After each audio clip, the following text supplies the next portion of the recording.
A pleasant evening, everyone.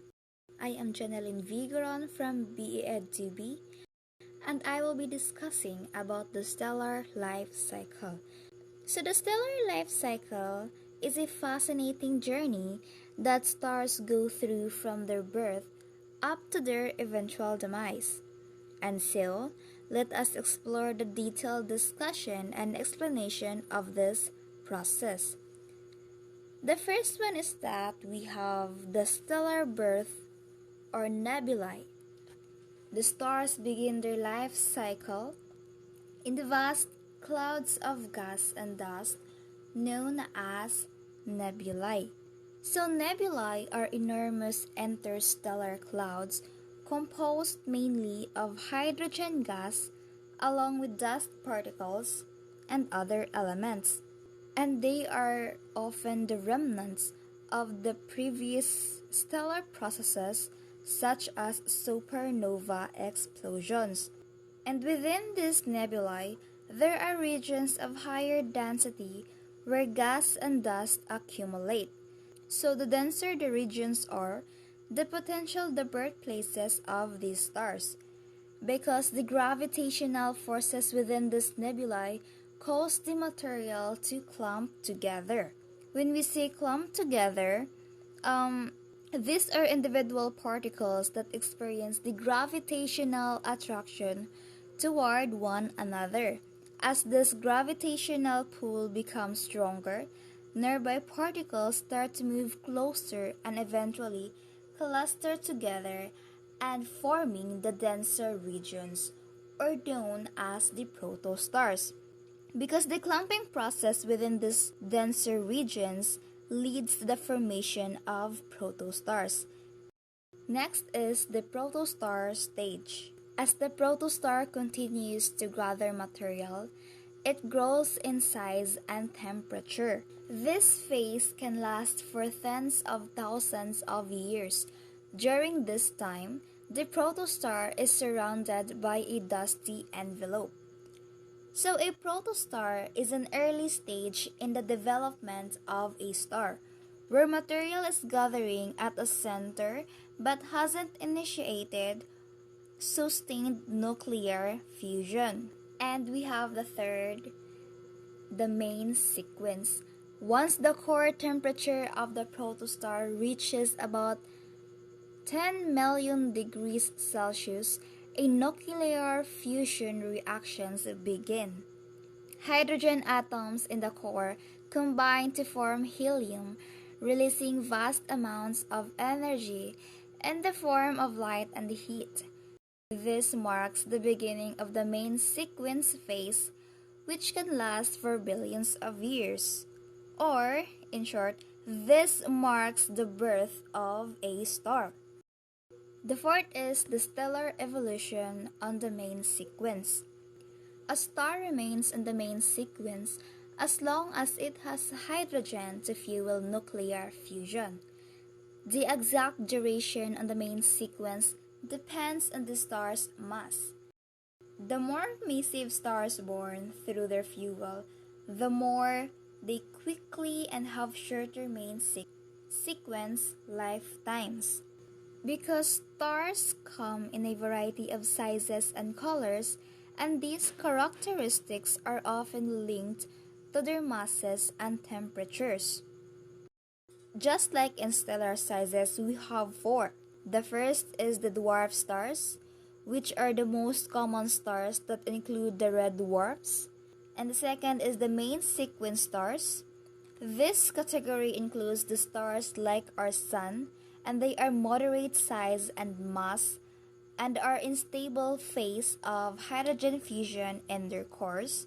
The third is the giant stars, or the larger and more massive stars that have exhausted the hydrogen in their cores, and as they expand, they became giants. And last, or the fourth size, we have the supergiant stars, which are extremely massive stars. In stellar colors, we have these four. The blue stars that are generally hotter than the stars because they emit more blue and ultraviolet light. The white stars that are also hot but slightly cooler than the blue. The yellow stars, just like our sun, are classified as yellow dwarfs because they emit a significant amount of visible light, including the yellow wavelengths, and the orange or the red stars, which are the cooler stars that tend to appear orange or red. So the relationship between color and the temperature is due to the concept of a black body radiation, where hotter objects emit more energy and shorter or the bluer wavelengths.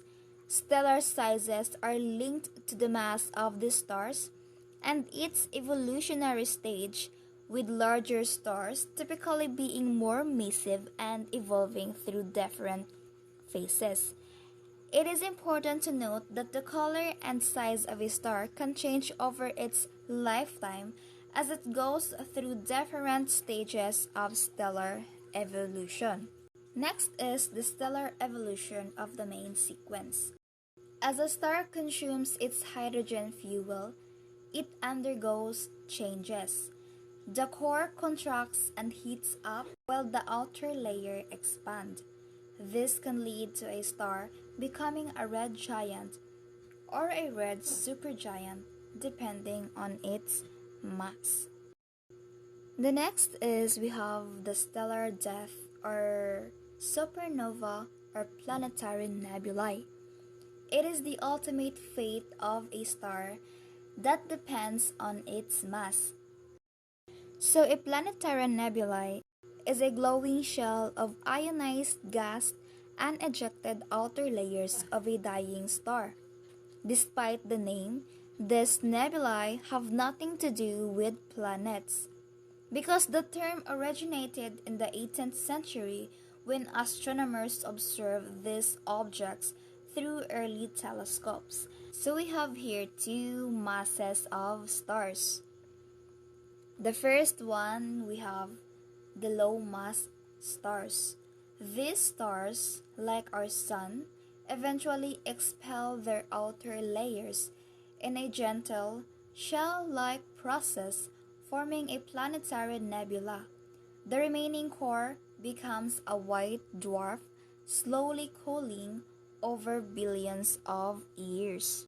So in the late stages, a star like our sun sheds its outer layers, creating a colorful shell known as a planetary nebula.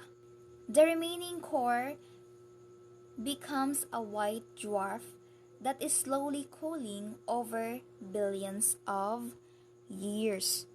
And the second is that we have the massive stars. These stars undergo a more dramatic end. When they exhaust their nuclear fuel, they can collapse and then explode in a brilliant supernova. The remnants can become either neutron stars or black holes. Because when the massive stars run out of fuel, they undergo a supernova explosion because when massive stars run out of fuel, they undergo a supernova explosion, release an immense amount of energy.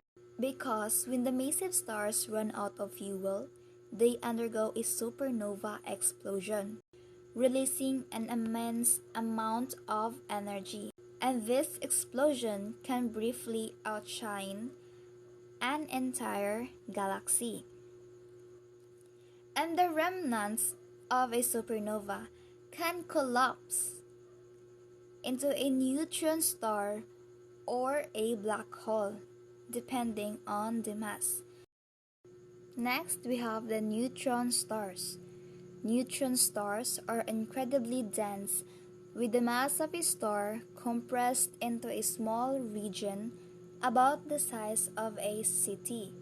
They can rotate rapidly, and emit beams of radiation, giving rise to pulsars. And lastly, we have the black holes. Black holes are regions of space where the gravitational pull is so strong that nothing, not even light, can escape. They can form when massive stars collapse under their own gravity.